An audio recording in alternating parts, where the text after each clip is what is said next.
Assalamualaikum warahmatullahi wabarakatuh. Innal hamdalillah nahmaduhu wa nasta'inuhu wa nastaghfiruh wa na'udzu billahi min shururi anfusina wa min sayyiati a'malina. May yahdihillahu fala mudilla lahu wa may yudlil fala hadiya lahu. Asyhadu an la ilaha illallah wa asyhadu anna Muhammadan abduhu wa rasuluh. Allahumma shalli ala Muhammad wa ala ali Muhammad. قال الله تعالى في القرآن العظيم أعوذ بالله من الشيطان الرجيم يا أيها الناس اتقوا ربكم الذي خلقكم من نفس واحدة وخلق منها زوجها وبث منهما رجالا كثيرا ونساء واتقوا الله الذي تساءلون به والأرحام إن الله كان عليكم رقيبا. Alhamdulillah, hadirin sidang Jumat yang berbahagia. Sepatutnya mari kita memperbanyak puji syukur kepada Allah Subhanahu wa taala, yang mana Allah masih memberikan usia yang panjang kepada kita sehingga kita dapat berjumpa di Sayyidul Ayyam, di induk segala hari, yaitu hari Jumat. Pada hari Jumat ini khatib ingin menyampaikan sebuah wasiat takwa, yang khususnya wasiat ini terkhusus untuk diri khatib sendiri dan umumnya untuk para jemaah sekalian. Adapun tema yang akan dibawakan pada siang ini, pentingnya menata waktu dalam kehidupan manusia. Allah berfirman dalam Quran surah Al-Asr, A'udzu billahi minasyaitonir rajim, wal 'asr innal insana lafi khusr illa alladziina aamanu wa 'amilus shalihaati wa tawassaw bil haqq wa tawassaw bis sabr. Demi masa, sesungguhnya manusia dalam keadaan rugi, kecuali orang-orang yang beramal saleh dan saling mengingatkan akan kebaikan serta menasihati dalam kesabaran.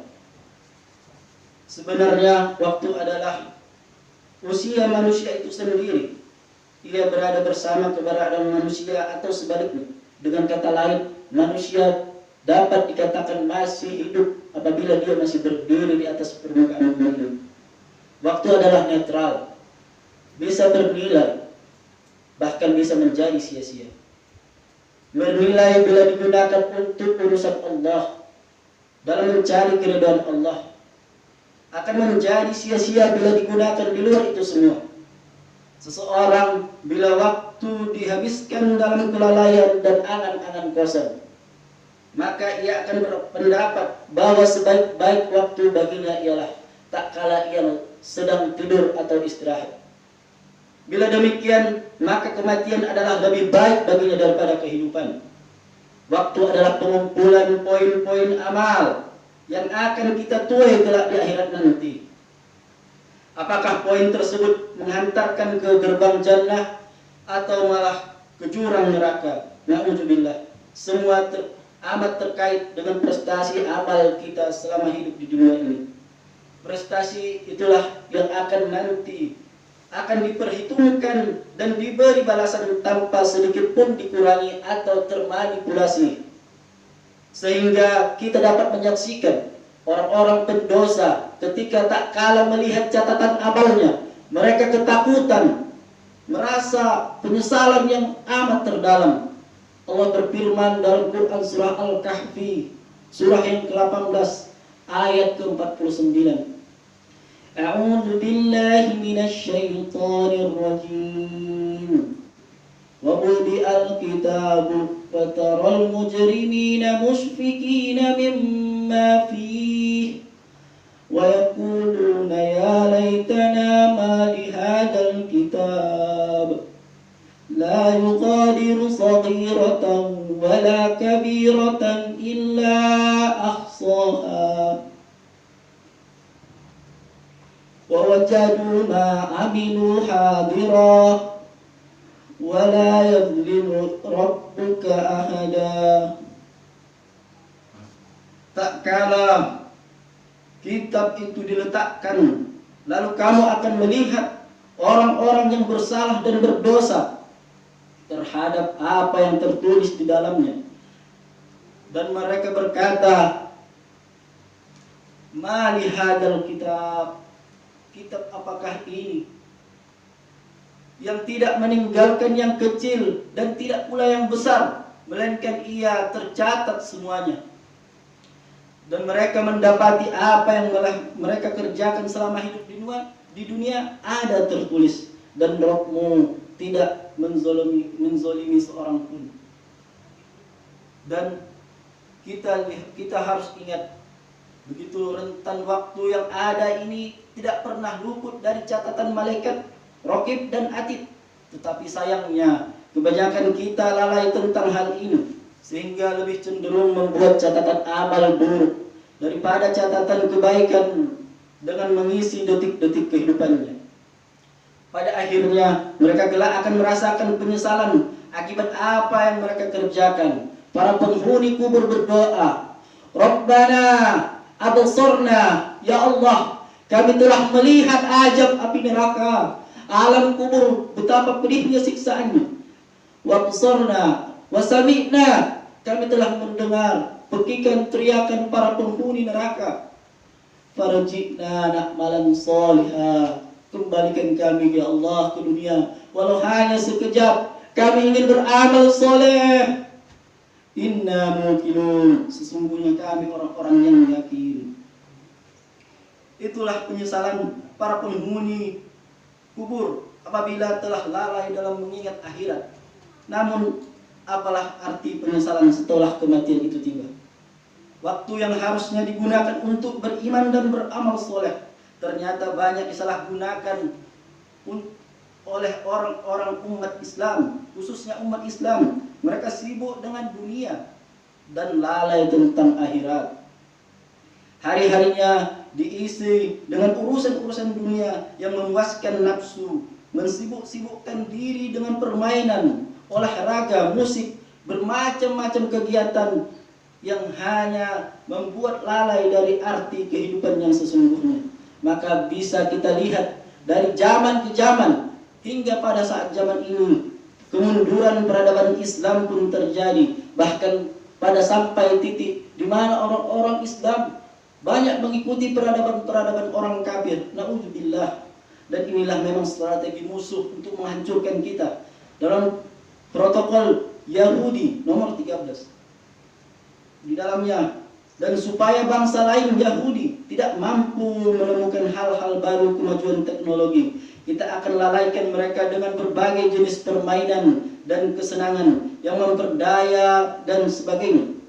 Dalam paragraf lain disebutkan, inilah kesenangan-kesenangan yang akan memperdayakan pemikiran-pemikiran bangsa lain dari memikirkan hal-hal yang kita bertentangan dengan mereka. Dan ketika mereka telah lalai dalam berpikir, tentu mereka akan mengakui eksistensi kita dalam menciptakan hal-hal baru, baik teknologi zaman modern pada saat ini. Begitulah rencana Yahudi untuk menguasai dunia serta menghancurkan bangsa-bangsa di dunia ini, utamanya umat Islam. Dan upaya tersebut telah nampak hasilnya. Kita lihat generasi Islam saat ini tak jauh kesibukannya selain sibuk mengikuti pertandingan sepak bola, antri dalam acara kontes-kontes, memadati acara-acara konser nyanyi-nyanyian musik-musik. Yang sedikit pun tidak memberi kontribusi bagi kemajuan umat. Mereka tak lagi berpikir bagaimana Islam ini bisa tegak, tapi justru mereka terusik dengan slogan-slogan keislaman. Otak mereka telah kosong dari nilai-nilai keislaman. Hati mereka telah pekat oleh syahwat dan dosa, sehingga amal pun selalu dipenuhi dengan kemungkaran. Na'udzubillah. Seiring dengan hancurnya tata moral, teknologi pun tak kita kuasai lagi. Untuk kebutuhan semisal pakaian saja kita harus mengimpor, apalagi sampai membuat senjata dan teknologi canggih lainnya. Semua akan menjadi bergantungan pada kaum kafir. Bila kita tidak segera sadar untuk memperjuangkan kejayaan Islam ini, tentu bara kesengsaraan akan terus membakar kita, baik dunia dan akhirat. Hadirin sidang Jumat yang berbahagia, maka marilah kita untuk berpacu dengan waktu, menyadari pentingnya waktu bagi kehidupan dan memperjuangkannya. Sudah selayaknya bagi kita mendistribusikan waktu secara profesional. Jangan sampai ia terlepas sia-sia atau bahkan terjerumus dalam dosa. Agar kita terpacu dengan menggunakan waktu sebaik-baiknya, rasanya perlu sekali untuk kita mengetahui faktor-faktor yang mendorong motivasi diri untuk bermujahadah dalam kehidupan. Di antara faktor-faktor tersebut, yang pertama menyadari pentingnya waktu, dan yang kedua takutlah kepada Allah, serta yang ketiga selalulah ingat kematian. Adapun yang pertama menyadari pentingnya waktu, hendaknya benak kita selalu ingat bahwa detik kehidupan ini merupakan detik-detik yang menentukan untuk mengukir prestasi baik dunia maupun akhirat. Imam Ibnu Jauzi pernah berkata, orang berakal adalah orang yang menyadari bahwa dunia tidak diciptakan untuk bersenang-senang sehingga membuatnya sesuka hati menghabiskan waktu. Lihatlah Imam Ibnu Jauzi dalam kehati-hatiannya menggunakan waktu. Tak kala seorang tamu yang datang ke rumah beliau yang suka mengobrol sana sini, beliau menyibukkan diri dengan menata kertas dan meruncingkan pensil dan meruncingkan pena untuk menulis karangannya. Dengan demikian beliau tidak menyinggung tamunya, serta beliau tidak kehilangan waktu hanya sekedar mengobrol yang tidak berarti. Dalam kesungguhan beliau mampu menuliskan 2000 jilid buku dan mengislamkan orang-orang kafir.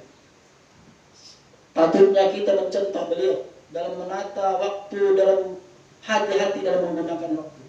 Adapun poin yang kedua, takut kepada Allah Subhanahu wa taala.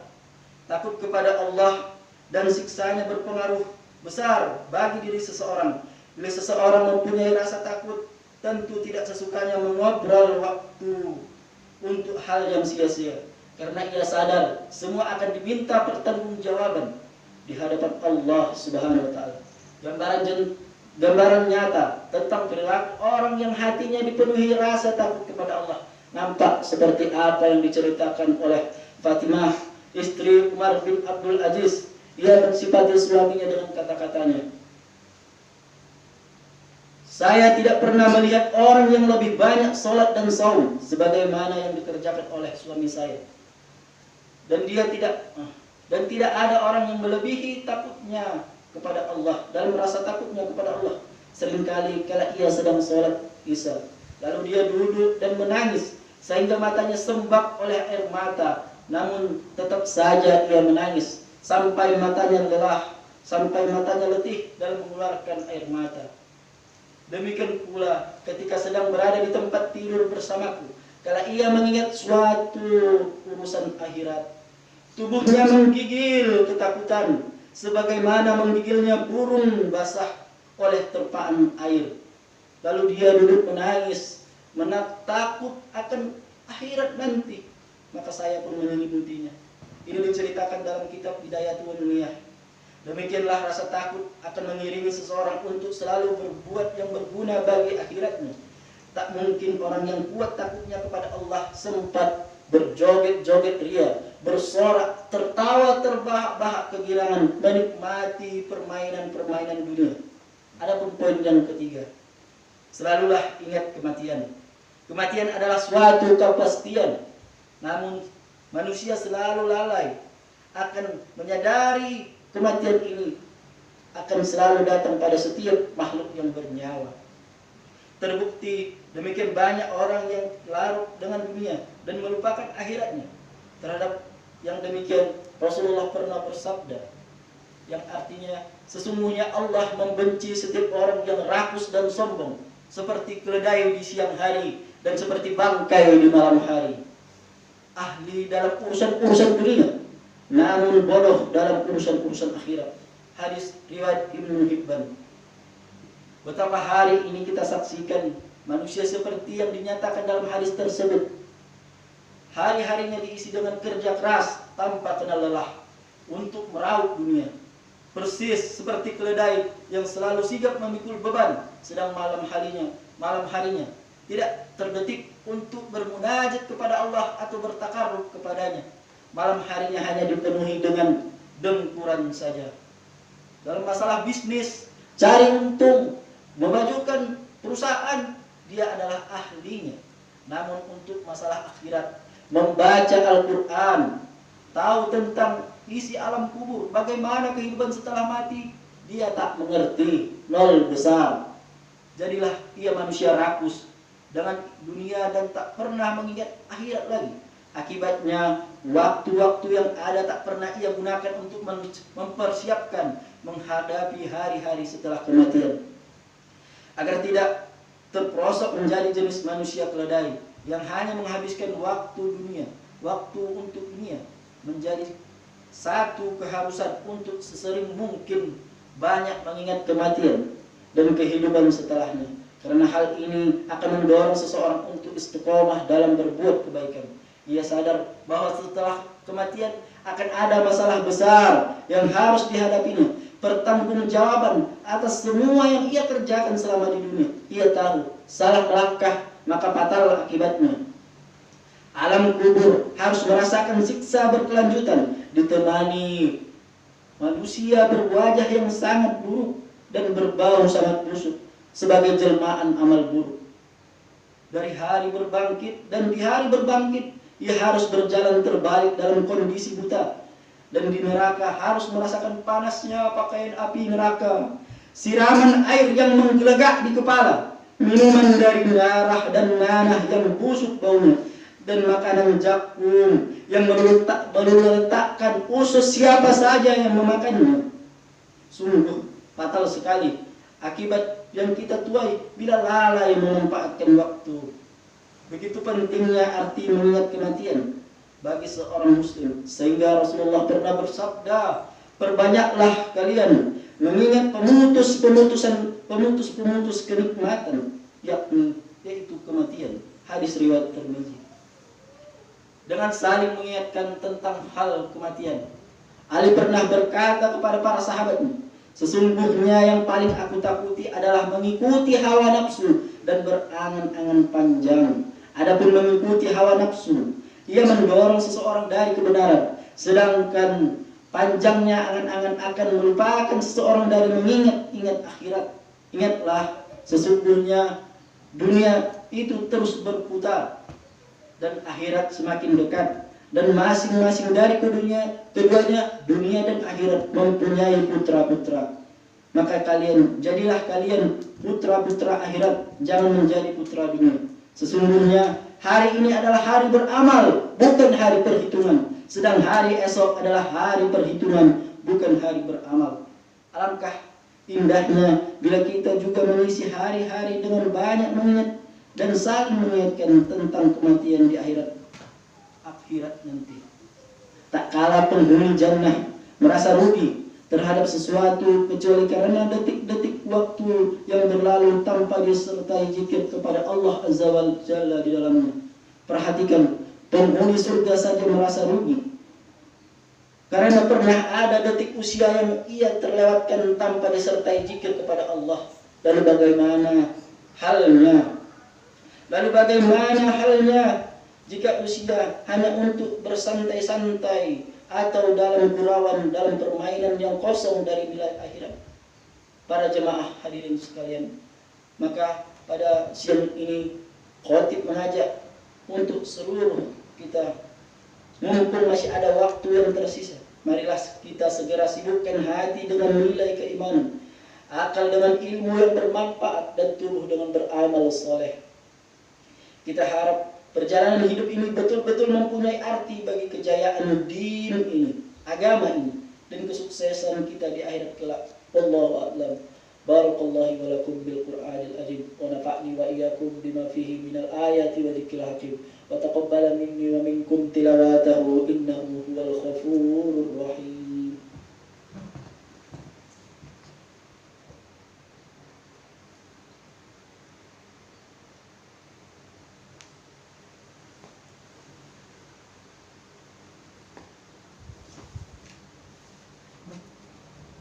Alhamdulillahi wa kafa. Wassalatu wassalamu ala Rasulillahil Mustafa وصحبه ومن وفى. أشهد أن لا إله إلا الله وأشهد أن محمدا عبده ورسوله. اللهم صل على محمد وعلى آل محمد كما صليت على إبراهيم وعلى آل إبراهيم وبارك على محمد وعلى آل محمد كما باركت على إبراهيم وعلى آل إبراهيم في العالمين إنك حميد مجيد. قال الله تعالى في القرآن العظيم: يا أيها الذين آمنوا اتقوا الله حق تقاته ولا تموتن إلا وأنتم مسلمون. وقال أيضا: والأصل إن الإنسان لفي خسر إلا الذين آمنوا وعملوا الصالحات وتواصوا بالحق وتواصوا بالصبر. أيها الحاضرون، أوصي نفسي وإياكم بتقوى الله فقد فاز فوزا عظيما. إن الله وملائكته يصلون على النبي يا أيها الذين آمنوا صلوا عليه وسلموا تسليما. اللهم اغفر للمسلمين والمسلمات والمؤمنين والمؤمنات الأحياء منهم والأموات برحمتك يا أرحم الراحمين. اللهم اغفر لنا ذنوبنا ولوالدينا وارحمنا كما ربيانا صغارا. اللهم اغفر لنا ذنوبنا ولوالدينا وارحمنا كما ربيانا صغارا. اللهم اغفر لنا ذنوبنا ولوالدينا وارحمنا كما ربيانا صغارا. اللهم إنا نسألك الهدى والتقى والعفاف والغنى. اللهم انصر الإسلام والمسلمين. اللهم انصر إخواننا المسلمين المستضعفين في كل مكان. اللهم إنك أمرتنا بالدعاء ووعدتنا بالإجابة. اللهم إنا هذا الدعاء ومنك الإجابة. اللهم أصلح أمورنا وأمور المسلمين الموحدين المستضعفين في كل مكان. ربنا ظلمنا أنفسنا وإن لم تغفر لنا وترحمنا لنكونن من الخاسرين. لا إله إلا أنت سبحانك إني كنت من الظالمين. ربنا آتنا في الدنيا حسنة وفي الآخرة حسنة وقنا عذاب النار. عباد الله، إن الله يأمركم بالعدل والإحسان وإيتاء ذي القربى وينهون عن الفحشاء والمنكر والبغي يعظكم لعلكم تذكرون. فاذكروا الله يذكركم واذكروا الله على نعمه يزدكم ولذكر الله أكبر. أقيموا الصلاة.